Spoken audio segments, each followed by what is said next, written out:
여러분 반갑습니다. 성경대로를 시작합니다. 지금 이 성경대로에서는 하나님의 경륜의 비밀, 하나님이 영원부터 갖고 계셨던 그 만물을 창조하기 이전에 하나님의 계획에 대해서 말씀을 드리고 있는데요. 그 하나님의 계획은 바로 하나님의 집을 세우는 것이다. 이렇게 말씀을 드렸습니다. 아들들을 낳아서 하나님의 집을 세우는 것이다.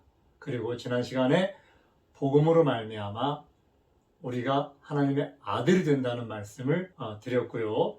또한 이 하나님의 아들들은 하나님이 자신의 유업을 물려받을 후사로 세우십니다. 오늘은 그리스도와 함께 하나님의 후사가 되는 부분에 대해서 말씀을 드리도록 하겠습니다.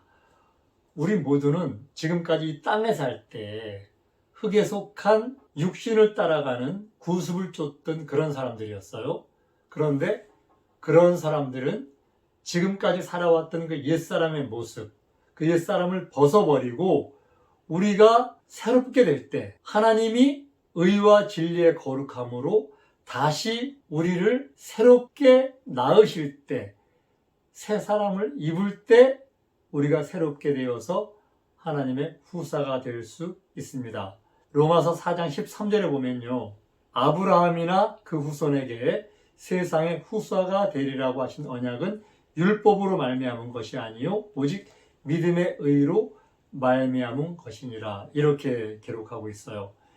그 아브라함과 그 후손들, 이 후손들이 하나님의 후사로 세움을 받는데 그 언약은 율법에서는 불가능합니다.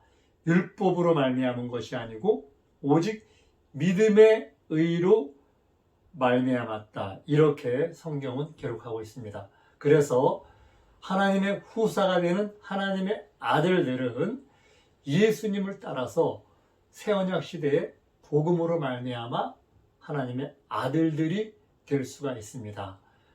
옛 언약 시대에 그때 살았던 많은 믿음의 선진들, 그들은 예수님이 이 땅에 오셔서 이 땅에서 십자가를 통해서 그들의 죄를 사하고 그들이 묶여있던 모든 그 죄의 문제, 사망의 문제, 친히 십자가에서 해결하실 때 그들이 비로소 온전케 되는 것을 믿음으로 말미암아 새 언약으로 말미암아 온전케 되는 것을 성경은 기록하고 있습니다. 우리 모두는 하나님이 그 아들의 영을 우리 마음에 보내주신 사람들이잖아요. 갈라디아서 4장 6절에 그 아들의 영을 우리 마음에 보내주셔서 우리를 이제 아버지라고 부르게 하시는 거예요. 그래서 우리가 아들의 영이 나에게 와 있기 때문에 내가 하나님을 아버지라고 부를 수 있는 하나님의 아들들이 되는 거죠. 하나님의 아들이 내게 오는 것, 여러분, 그것은 바로 성령을 받을 때, 성령은 아버지와 아들의 영이 하나 되신 것 여러분 알고 계시죠? 하나님은 만물을 창조하실 때 그 아들과 아버지가 하나 되셨고, 또한 우리 안에 아버지와 아들과 하나 되신 그분이 우리 안에 오셔서 우리와 하나 되는 것, 이것이 바로 하나님의 계획인 것을 하나님은 요한복음에서 계속해서 우리에게 말씀하시는 것을 알 수가 있습니다.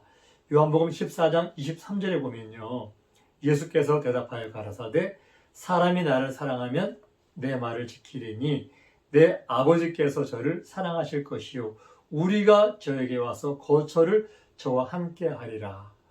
우리가 하나님 사랑하잖아요.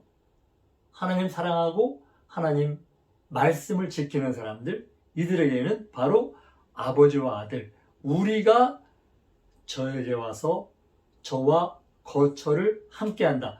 우리 안에서 함께 아버지와 아들의 영이 계시는 것, 이것이 바로 성경에 우리를 향하신 하나님의 계획이라는 것을 우리는 알 수가 있습니다. 그리고 우리에게 오시는 그 아들의 영, 바로 아들의 영은 아들의 이름으로 우리에게 보내주시죠. 성경에서 내 이름으로 성령을 보내겠다고 성경은 기록하고 있습니다. 그래서 우리에게 예수님의 이름으로 성령을 주시기 때문에, 성령의 이름이 예수님이기 때문에 성경에서 마태복음 28장 19절에서 아버지와 아들과 성령의 이름으로 침례를 주라는 그 명령을 받은 제자들은 모두가 나가서 예수님의 이름으로 침례를 준 것을 알 수가 있습니다.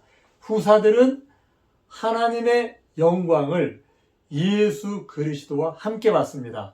로마서 18장 17절에 보면요, 자녀이면 또한 후사, 곧 하나님의 후사요 그리스도와 함께한 후사니 우리가 그와 함께 영광을 받기 위하여 고난도 함께 받아야 될 것이니라, 이렇게 기록하고 있는데요. 하나님의 후사들은 그와 함께 영광을 받는다. 예수님이 받는 영광을 그와 함께 받는다, 이렇게 얘기를 하고 있어요. 하나님의 후사들은 나중에 우리가 예수님이 오시는 그날 우리는 그와 같을 줄을 알으라고 성경에서는 이 소망을 우리에게 주셨잖아요. 요한일서 3장에 보면 그가 나타나실 때 우리가 그와 같을 줄을 알아라, 이렇게 얘기하고 있잖아요. 그분은 이 땅에 어떻게 자신을 나타내셨습니까? 요한에게 나타나실 때 그 예수님의 모습을 보고 요한은 죽은 자처럼 되었는데요. 그 예수님은 요한 앞에 나타나시는 그 모습이 계시록 1장 13절, 14절, 15절, 16절에 나와 있는데요. 그의 발은 풀무에 단련한 빛난 주석 같고 그의 음성은 많은 물소리 같으며 그 오른손에 7별이 있고 그 입에서 좌우에 날선 검이 나오고 그 얼굴은 해가 힘있게 비치는 것 같더라. 그 머리와 털의 희기가 흰 양털 같고 눈 같고 그의 눈은 불꽃 같고, 이런 예수님을 표현한 이런 기록들이 있잖아요. 우리가 이 하나님의 아들 예수 그리스도의 그 모습 우리가 나중에 그와 함께 그 영광에 참여할 때 우리는 그와 같은 모습으로 우리가 변한다는 것을 성경은 기록을 하고 있습니다. 계시록의 19장과 22절에 보면요, 요한에게 나타나서 메시지를 전하는 그 하나님의 사자, 계시록의 천사라고 기록한 곳도 있고 또한 사자라고 기록한 곳도 있는데요. 그 요한은 계시록 1장에서 친히 예수님을 보았잖아요. 그런데 19장, 22장에서 자기에게 메시지를 전하는 이 하나님의 사자를 보는 순간 그분이 바로 1장에서 보았던 예수님으로 알고 경배하려고 2번씩이나 엎드리는 것을 볼 수가 있습니다. 요한의 눈에는 예수님의 모습과 요한에게 말씀을 전하는 그 사자의 모습이 똑같았던 거예요.